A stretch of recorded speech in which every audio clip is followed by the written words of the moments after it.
Esse texto que nós vamos ler agora, os irmãos podem fazer isso assentados.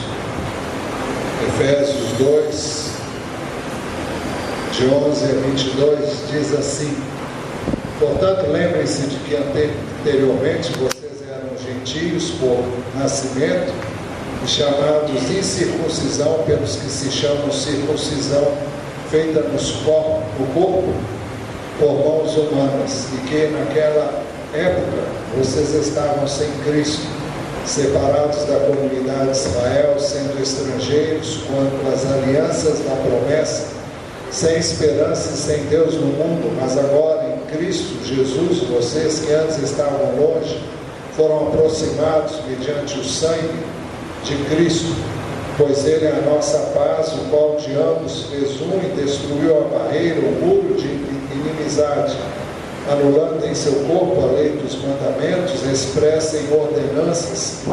O objetivo dele era criar em si mesmo dos dois um novo homem, fazendo a paz, e reconciliar com Deus os dois em um corpo, por meio da cruz, pela qual ele destruiu a inimizade. Ele veio e anunciou paz a vocês que estavam longe e paz aos que estavam perto, pois por meio dele, tanto nós como vocês temos acesso ao Pai por um só Espírito. Portanto, vocês já não são estrangeiros nem forasteiros, mas concidadãos dos santos e membros da família de Deus, edificados sobre o fundamento dos apóstolos e dos profetas, tendo Jesus Cristo como pedra angular, no qual todo edifício é ajustado e cresce para tornar-se um santuário santo no Senhor. Nele vocês também estão sendo edificados juntos para se tornarem morada de Deus por seu Espírito. Bem, sempre houve um grande abismo entre judeus e gentios, e essa dificuldade de relacionamento entre eles é muito antiga. Os judeus viam os gentios como indignos, porque eles não eram circuncidados, porque eles não conheciam a lei. O texto diz, Paulo escrevendo, diz assim: portanto, lembrem-se de que anteriormente vocês eram gentios por nascimento e chamados incircuncisão pelos que se chamam circuncisão, feita no corpo por mãos humanas. O texto enfatiza uma realidade. Os irmãos que têm familiaridade com a Bíblia lembram-se que nas guerras entre filisteus e judeus, os filisteus sempre foram chamados de incircuncisos, e não só eles, mas todos os que não eram da linhagem de Abraão eram chamados de incircuncisos, porque eles não praticavam a circuncisão, embora a circuncisão não fosse uma determinação da lei, mas fosse uma aliança que Deus, era uma aliança que Deus havia feito com Abraão e que depois veio a fazer parte da lei. E através da circuncisão, Deus fez uma aliança com Abraão e a sua descendência, prometendo dar-lhe aquela terra mais uma vez em herança perpétua, e fez aliança com Abraão, dizendo que era Abraão e a sua descendência seria o seu Deus, teria Deus como seu Deus. Mas, então, todos que não praticavam a circuncisão não estavam debaixo desta aliança, e então não estavam dentro desta aliança e de outras que Deus celebrou com o seu povo ao longo da história. Por isso que Paulo escrevendo diz: lembrem-se de que anteriormente vocês eram gentios. Gentios é um termo usado para falar das gentes que não eram judeus. Todos que não eram judeus eram gentios. Então, os judeus caracterizavam os descendentes de Abraão, e o nome vem da tribo de Judá, da qual veio o Senhor Jesus. Mas, então, todos que não eram judeus eram gentios. Então, era uma generalidade aplicada a todos os não-judeus. Muito bem, os gentios estavam totalmente separados de Deus, é verdade, e não tinham qualquer esperança, como na realidade acontece com quaisquer outras pessoas que hoje vivem nesse mundo e que não conhecem o Senhor Jesus, que não conhecem a Deus por meio de Jesus. Efésios 2,12 diz: naquela época vocês estavam sem Cristo, separados da comunidade de Israel, sendo estrangeiros quanto às alianças da promessa. Em outras palavras, nós não estávamos debaixo dessas alianças feitas aos que haviam crido em Deus e que estavam debaixo dessas alianças. Não tínhamos esperança e sem Deus no mundo. Essa é a realidade do mundo em que nós vivemos. Hoje nós não somos gentios no sentido espiritual, mas todo mundo que não conhece a Deus hoje está debaixo desta colocação. Todos os que hoje não são povo de Deus, no sentido de crer em Deus, de crer na palavra dele e de crer em Deus por meio de Jesus, são gentios. E o mundo está cheio deles. A maior parte da terra nunca ouviu falar de Cristo, não tem esperança. Não existe nenhuma religião no mundo que ofereça qualquer esperança quanto ao futuro. São só conjecturas e são processos e procedimentos que não trazem certeza, não trazem nenhuma afirmação segura no que diz respeito ao futuro. Então, sem Cristo não há esperança. Não há esperança para ninguém fora de Cristo. Mas em Cristo nós temos esperança. E quando a Bíblia fala de esperança, não está falando de uma coisa que quem sabe pode acontecer. Não, esperança na Bíblia é algo que você espera sabendo que vai acontecer. É muito interessante a declaração do que é fé. E Hebreus 11:1 define fé assim: ora, a fé é a certeza daquilo que esperamos e a prova das coisas que não vemos, pois por meio dela os antigos receberam bom testemunho. E aí vai descrevendo. Esse texto é fabuloso. Pela fé entendemos que o universo foi formado, mas não é esse o nosso caso. E lá no verso 6 diz que sem fé é impossível agradar a Deus. Então nós cremos na palavra, cremos nas promessas que Deus fez, cremos na volta de Jesus Cristo, cremos que quando Ele vier, Ele vai trazer na sua companhia os que morreram, crendo nele. Cremos que se estivermos vivos, teremos os nossos corpos transformados. Cremos que aqueles que já morreram vão ter seus corpos ressuscitados. E assim vamos juntos subir ao encontro do Senhor nos ares, com novos corpos, vamos viver eternamente com Ele. Essa é a esperança do cristão. Essa é a esperança daquele que conhece a Deus por meio de Jesus Cristo. E Paulo está escrevendo e falando daqueles de nós, na condição de gentios, isto é, antes de nós conhecermos a Cristo.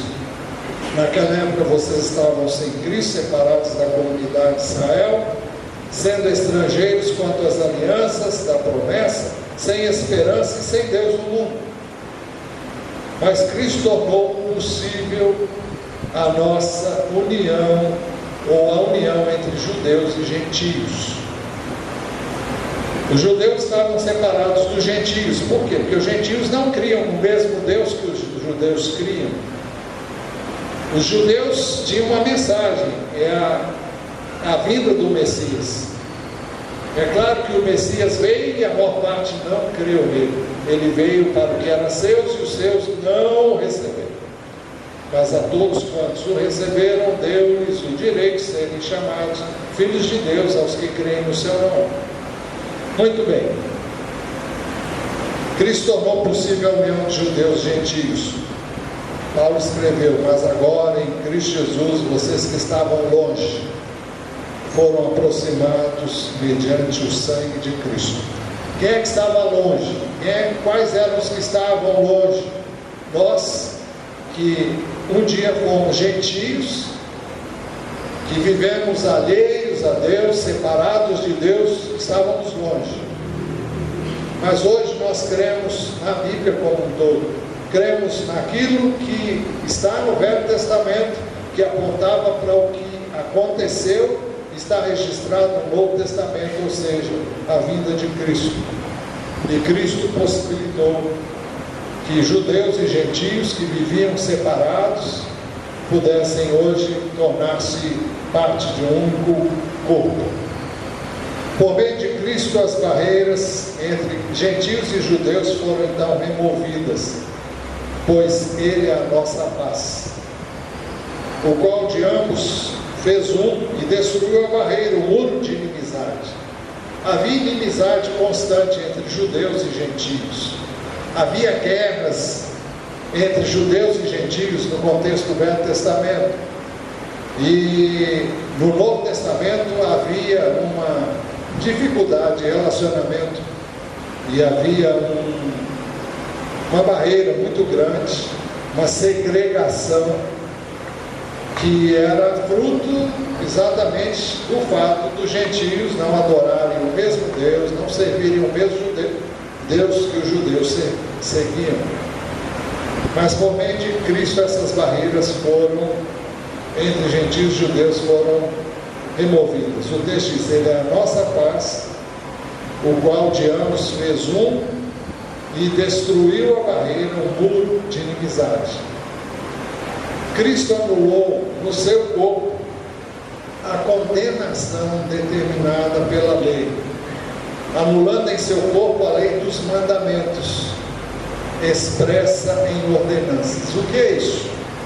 É uma referência aos mandamentos do Velho Testamento, e toda lei, na sua essência, dizia que quem não cumprisse a lei estava condenado à morte. Muitas vezes a morte literal, fisicamente falando, e também a separação eterna de Deus. É por isso que o salário do pecado é a morte. Como todos pecaram, todos estavam debaixo dessa condenação. Então Cristo veio para dar conhecimento aos judeus de que eles também eram passíveis de condenação, porque eles não guardavam a lei, que sabiam de cor e salteado, que eram capazes de ensinar e achavam que praticavam-na. E Jesus veio e mostrou que eles praticavam a letra, mas não a essência da lei. Eles podiam não matar, mas eles tinham ódio e vontade que a outra pessoa morresse. Isso não existe hoje mais, né? Isso é só literatura, né? Jesus mostrou para as Escrituras que adulterar não é simplesmente você se deitar com a mulher do outro, mas adúltero é aquele que, mesmo sem se deitar com o cônjuge do outro, no seu coração deseja o cônjuge do outro e não conta isso para ninguém.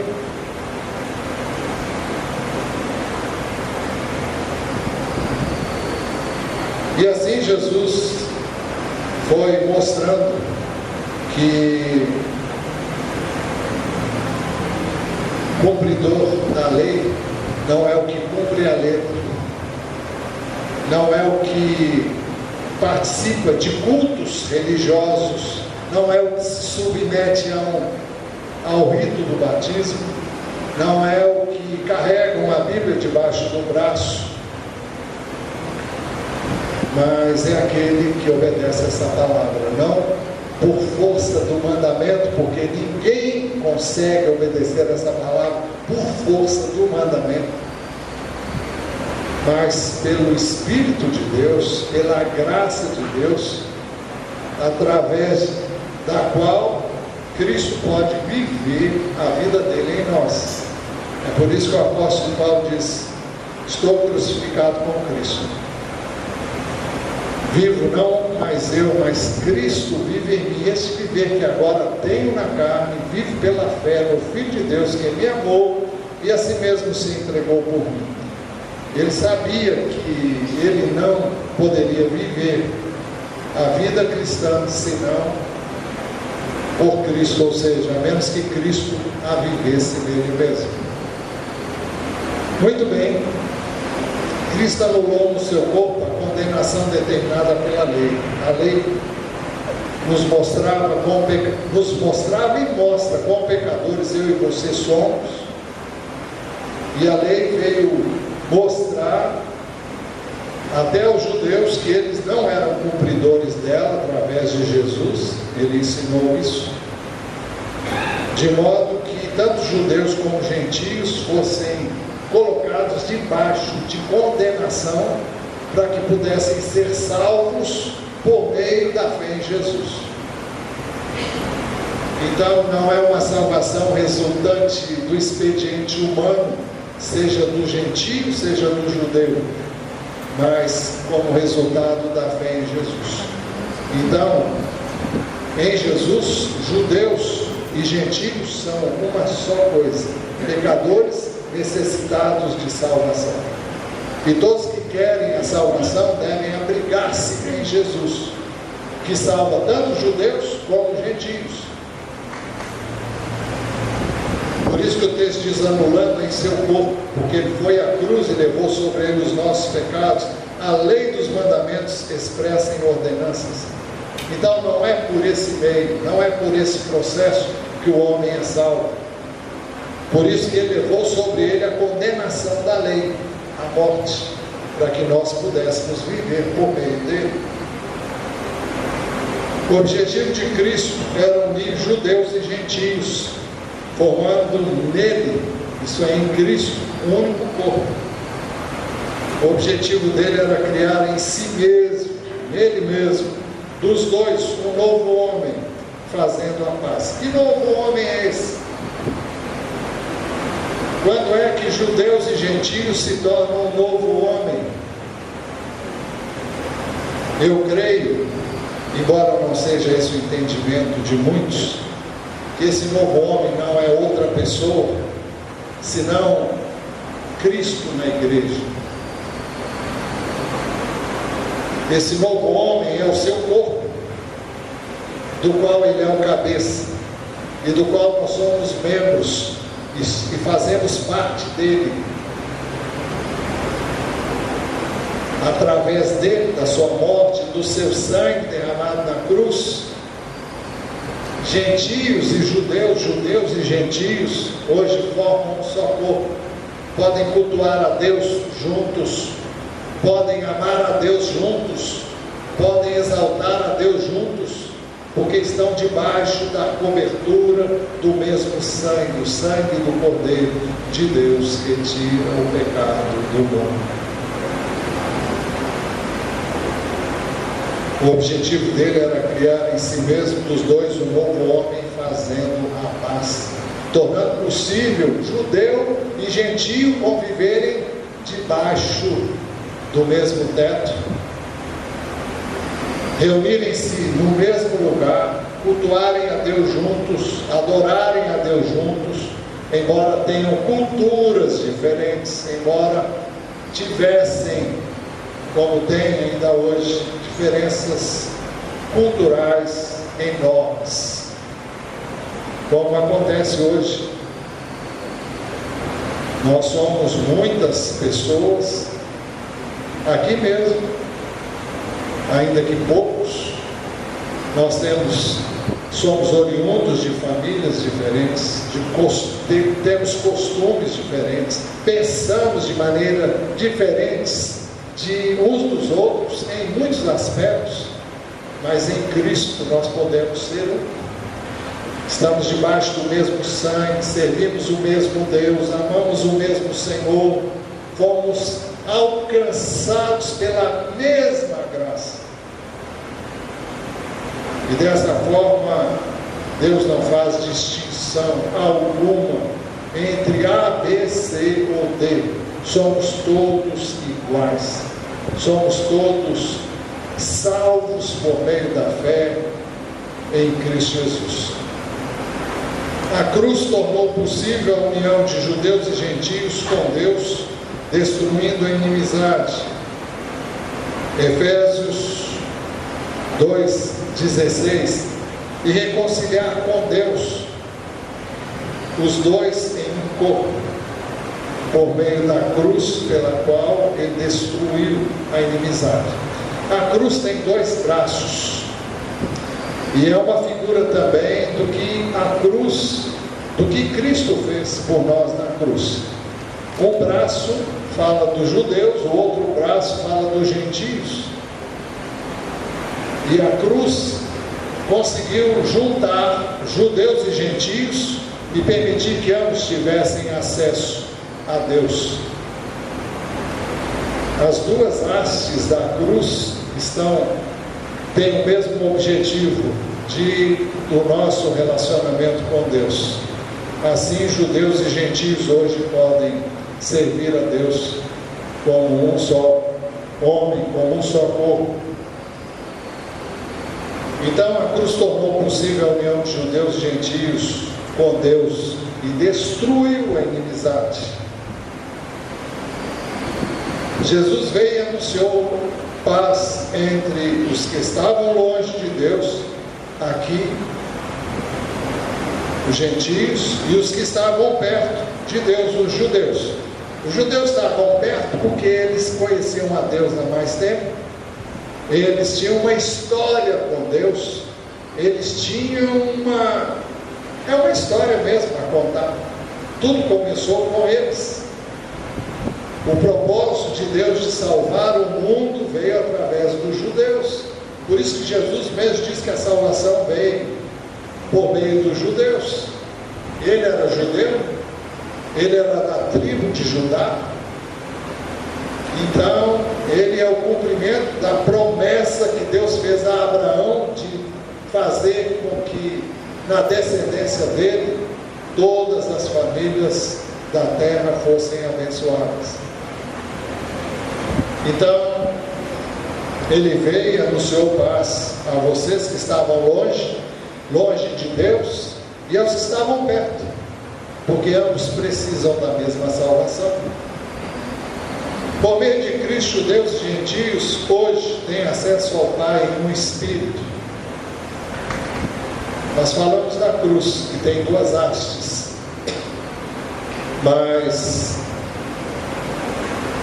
essas duas hastes representam também judeus e gentios, ou representam qualquer grupo étnico ou social, cultural,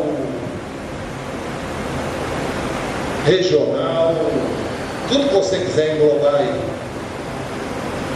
Ela mostra que é possível a união das pessoas por meio de Jesus, e que é possível termos hoje acesso ao Pai por meio de Jesus, do seu sangue, por meio do Espírito que nos foi dado. O Espírito nos une uns aos outros e nos une a Deus, e naturalmente ao seu Filho, que é quem possibilita essa unidade. Mas essa unidade é feita pelo Espírito. É o mesmo Espírito de Deus que habita em mim, que habita em você, que habita em cada membro do corpo de Cristo, e que faz com que nós sejamos um. Eu não posso entrar em você, Eu não posso estar em você, mas o Espírito de Deus, porque onipresente, Ele está em você, Ele está em mim, Ele está em todos aqueles que creem em Jesus. E este é o selo que nos identifica com Deus, nos identifica como filhos de Deus, porque todos que são guiados pelo Espírito de Deus, esses são filhos de Deus. Foi por isso que o próprio Espírito testifica com o nosso Espírito que somos filhos de Deus.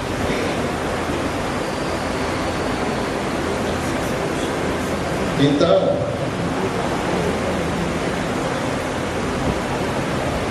judeus e gentios hoje têm acesso ao Pai em um Espírito, pois por meio dele, tanto nós como vocês temos acesso ao Pai por um só Espírito. Paulo estava falando dele como judeu. Tanto nós, judeus, como vocês, gentios, temos acesso ao Pai em um Espírito. É algo extraordinário o fato de que eu e você podemos e estamos ligados a Deus por meio do seu Espírito que nos foi dado. E se alguém não tem o Espírito de Cristo, esse tal não é dele, dizem as Escrituras.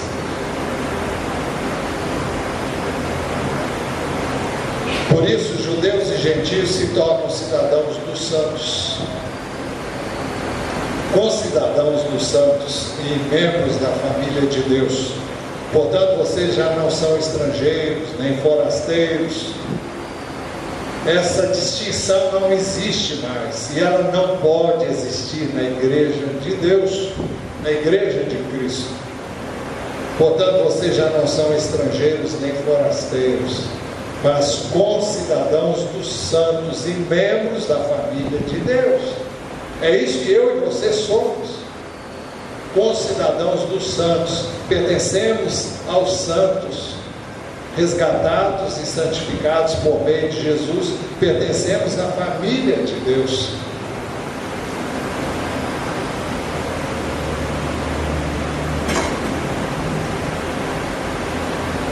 Judeus e gentios são edificados sobre o mesmo fundamento, que é Cristo. Verso 20 diz: edificados sobre o fundamento dos apóstolos e dos profetas, tendo Jesus como pedra angular. Os apóstolos e profetas são citados como fundamentos, mas Jesus ainda é o fundamento principal, é a pedra angular, é a pedra de esquina, é aquela sem a qual o edifício não fica em pé, é a base. Então Jesus é a pedra angular, é aquela que sustenta o edifício como um todo, sem a qual o prédio não fica em pé, ele não subsiste erguido como ele foi planejado. Então Jesus é a pedra principal, é a pedra angular. Pedro usa a figura de um santuário, tendo Cristo como a pedra principal, e nós como pedras que vão sendo colocadas sobre a pedra principal, a pedra angular, que é o Senhor Jesus. Assim, em Cristo, todos se tornam um único santuário santo no Senhor, no qual todo edifício é ajustado e cresce para tornar-se santuário, um santuário santo ao Senhor. Paulo usa aqui a figura do corpo, usa a figura da família e usa a figura de um edifício. E agora, por último, um santuário, que não é constituído de areia, cimento, como nós temos aqui. Esse é apenas um lugar onde nos reunimos, mas a verdadeira igreja, o santuário de Deus, não é o prédio, somos nós. Cristo é a pedra angular e nós somos as outras pedras que somos edificados uns sobre os outros e sobre Cristo principalmente, no qual todo edifício é ajustado e cresce para tornar-se um santuário santo ao Senhor. Em Cristo nós somos edificados juntos e nos tornamos morada de Deus por seu Espírito. Nós sabemos que o Espírito de Deus habita em cada um de nós. E escrevendo aos Coríntios, no capítulo 6, se não me engano, deixa eu ver se é no capítulo 6.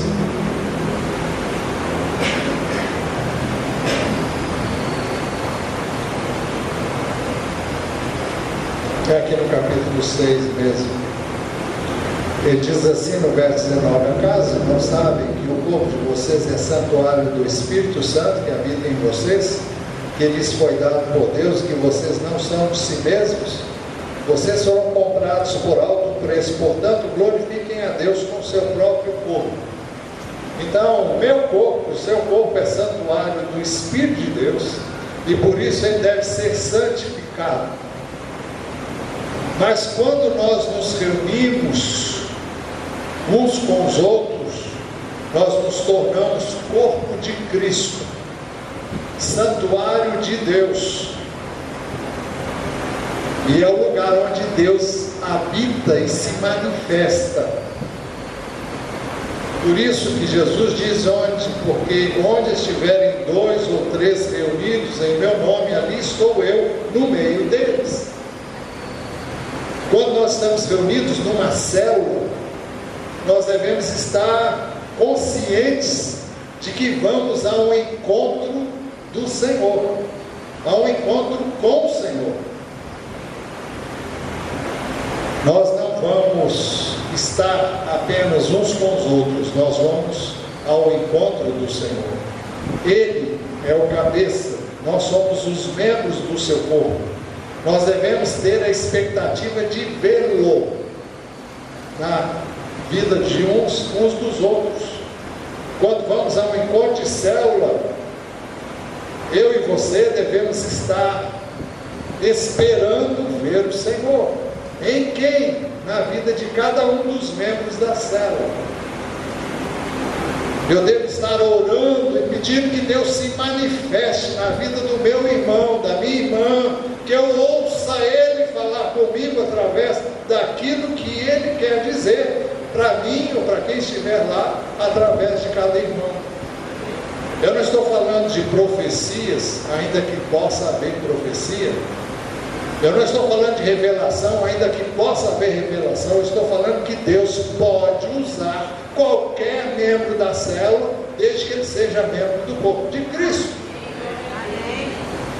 E nós, quando vamos à célula, nós devemos estar orando uns pelos outros e esperando ver nos outros o Senhor Jesus, porque Ele vai usar quem Ele quer, como Ele quer, da maneira como Ele quer. E eu não sei o que Ele vai fazer em cada encontro, mas eu devo ir na expectativa de vê-lo na vida dos meus irmãos, e devo me colocar à disposição dele para que Ele me use para falar também aos outros e para abençoar a vida dos outros.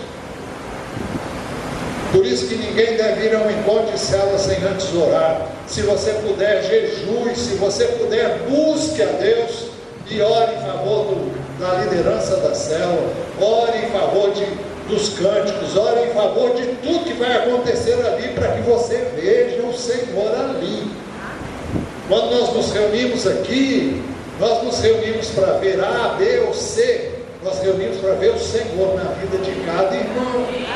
É isso que nós temos que buscar, ver e enxergar, porque senão tudo se torna uma coisa rotineira, igual e mecânica. Não, eu vou lá para um encontro com o Senhor, e eu vou ver o que Ele quer me dizer, eu vou ver o que Ele quer me falar, eu vou ser edificado, eu vou ser abençoado através do que eu vou ver, vou ouvir e, quem sabe, vou falar também. Então, em Cristo nós somos edificados juntos e nos tornamos morada de Deus por seu Espírito. Nele vocês também estão sendo edificados juntos, não é separado não, é juntos. O Senhor ordena a bênção quando nós estamos juntos. Entendam isso, não existe igreja sem haver ajuntamento. O corpo se manifesta quando estamos juntos. Eu sou a igreja e vivo na minha casa separado. Isso é uma balela e mentira do diabo. Igreja é corpo, igreja é unidade, igreja é caminharmos juntos na direção que Ele tem traçado para nós. Nele vocês estão sendo edificados juntos para se tornarem morada de Deus por seu Espírito. Morada de Deus por seu Espírito. Deus quer se manifestar através do corpo de Cristo, quer se mover através dele, e nós temos que estar abertos para isso. Por tudo isso, nós não podemos alimentar nenhum ressentimento. A oração que Jesus nos ensinou a fazer inclui pedir perdão e perdoar. Em Lucas 11 ele diz: perdoa-nos, ensinou os discípulos a orar dizendo: perdoa-nos os nossos pecados, pois também perdoamos a todos que nos devem. Ele condicionou o perdão, o pedido de perdão a Deus, ao perdão que nós concedemos às pessoas que nos devem alguma coisa, que pisaram na bola, que nos machucaram, nos feriram, nos ofenderam. Então eu tenho que perdoar. Independente da pessoa pedir ou não perdão, eu tenho que perdoar. Se eu não perdoar, eu não posso pedir perdão.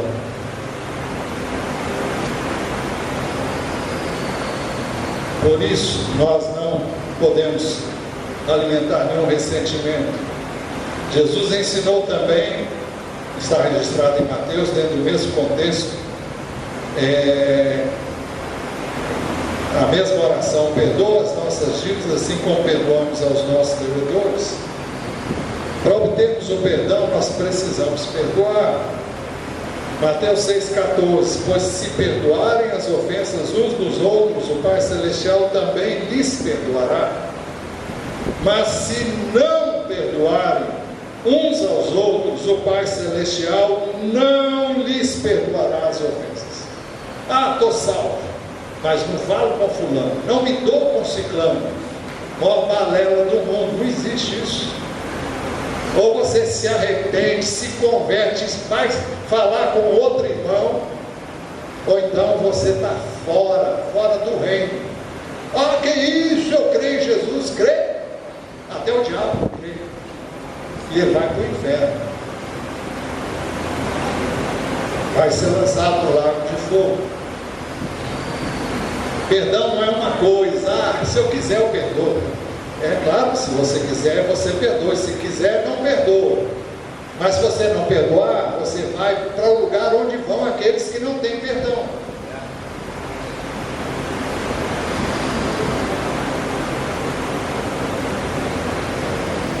Mas se não perdoarem uns aos outros, o Pai Celestial não lhes perdoará as ofensas. Não tem volta, não tem meio termo. Eu só posso ter o perdão de Deus se eu me dispuser a dar o perdão que eu recebo dele. Cristo morreu pelos meus pecados, levou sobre ele as minhas iniquidades. Ele disse: Pai, perdoa-lhes, porque eles não sabem o que fazem. Aqueles que o crucificaram. E quem sou eu para dizer não, eu não perdoo? É um direito que cada um tem de não perdoar. Mas também é um direito que você tem de rejeitar a salvação que Cristo lhe oferece. A falta de perdão impede que as nossas orações sejam ouvidas pelo Pai. Marcos 11, 24: portanto eu lhes digo, tudo que vocês pedirem em oração, creiam que já o receberam, e assim lhes sucederá. E quando estiverem orando, se tiverem alguma coisa contra alguém, perdoem-no, para que também o Pai Celestial lhes perdoe os seus pecados. Mas se vocês não perdoarem, também o seu Pai que está nos céus não perdoará os seus seus pecados.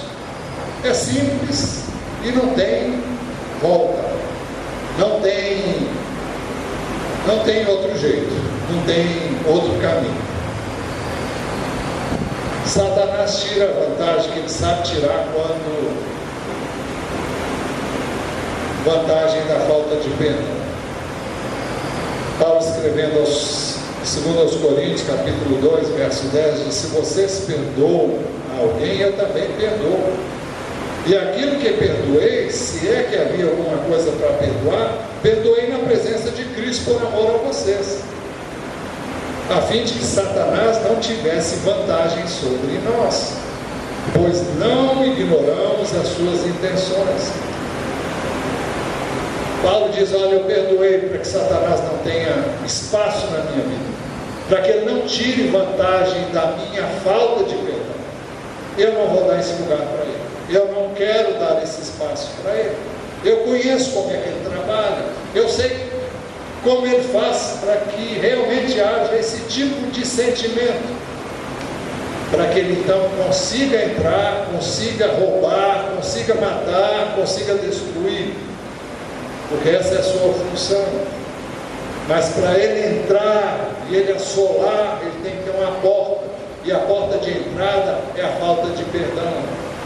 É uma das portas de entrada, a fim de que Satanás não tivesse vantagem sobre nós, pois não ignoramos as suas intenções. Os critérios para lidarmos com quem peca são bem definidos na Bíblia. Se o seu irmão pecar contra você, algumas versões não trazem contra você, porque nem todo pecado é contra você, pode ser contra o seu irmão, o seu pai, a sua mãe, o seu amigo, mas seja contra quem for. Se o seu irmão pecar, vá e a sós com ele, mostre-lhe o erro. Se ele ouvir, você ganhou o seu irmão. Mas se ele não ouvir, leve consigo mais um ou dois outros, de modo que qualquer acusação seja confirmada pelo depoimento de 2 ou 3 testemunhas.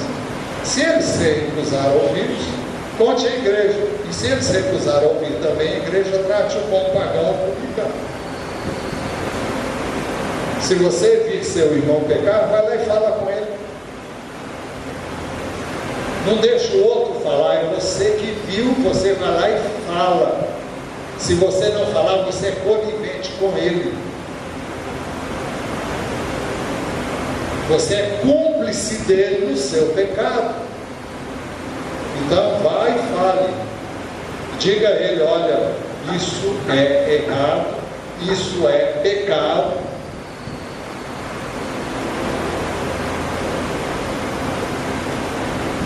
Não fale.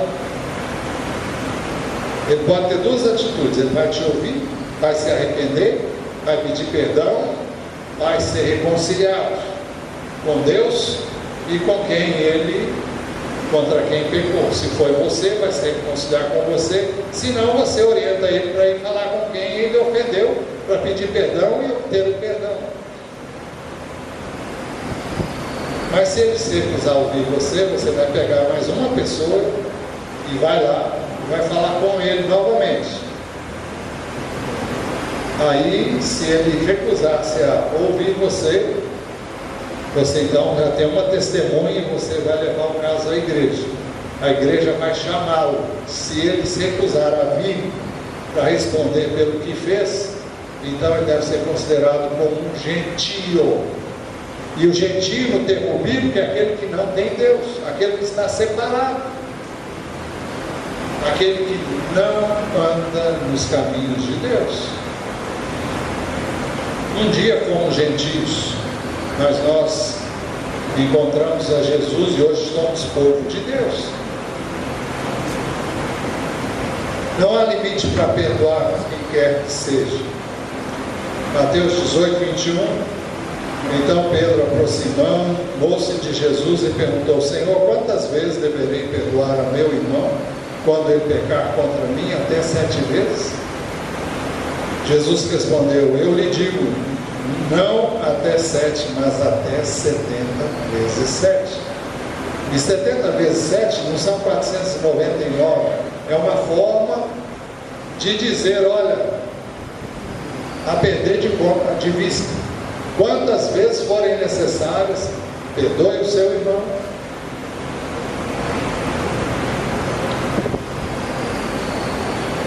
Lucas 17:3, Jesus diz: tomem cuidado, se o seu irmão pecar, repreenda-o, se ele se arrepender, perdoe. Se pecar contra você 7 vezes no dia, e 7 vezes voltar a você e disser, estou arrependido, perdoe. Há uma coisa que muitas vezes é difícil fazer, é você chegar e dizer, olha, eu errei, me perdoa. Tem gente que resolve as coisas de outra maneira.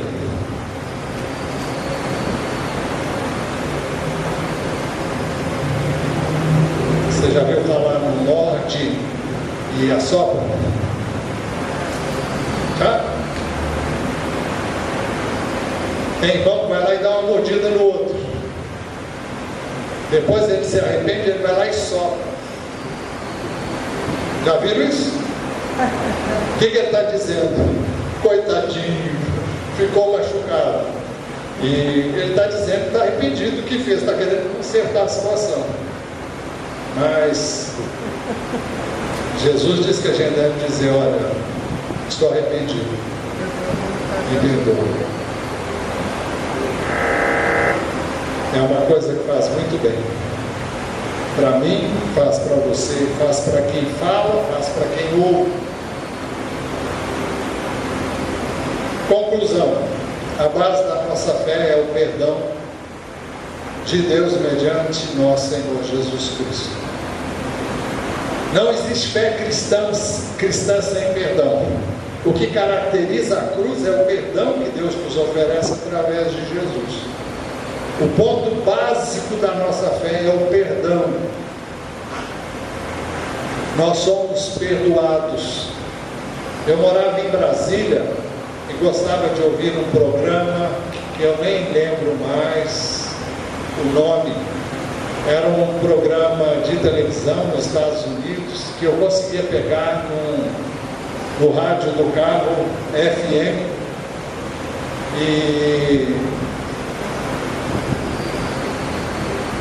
e a pessoa que apresentava o programa dizia assim: nós não somos melhores do que nenhuma pessoa sobre a terra.